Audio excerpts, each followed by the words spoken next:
बालासाहेब ठाकरे एक प्रेरणादायी कथा। बालासाहेब ठाकरे यांचा जन्म 23 जानेवारी 1926 रोजी पुण्यात झाला।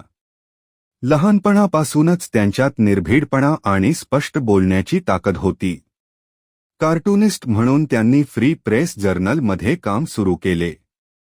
त्यांच्या कार्टूनमधून समाजातील अन्याय, राजकारण आणि सामान्य लोकांचे प्रश्न खूप प्रभावीपणे मांडले जायचे। 1966 साली त्यांनी शिवसेना स्थापन केली। मराठी माणसाला हक्क, नोकरी आणि ओळख मिळावी हा त्यामागचा मुख्य उद्देश। त्यांचा आवाज तीव्र, विचार ठाम आणि नेतृत्व अत्यंत करारी होतं। म्हणूनच लोकांनी त्यांना प्रेमाने हिंदू हृदय सम्राट म्हटले। बालासाहेबांनी स्वतः कधीही निवडणूक लढवली नाही, पण महाराष्ट्राच्या राजकारणात त्यांचा प्रभाव प्रचंड होता। ते कलेवर प्रेम करणारे, कार्यकर्त्यांच्या दुःख सुखात धावून जाणारे आणि शब्दाला कायम उभे राहणारे नेता म्हणून ओळखले गेले।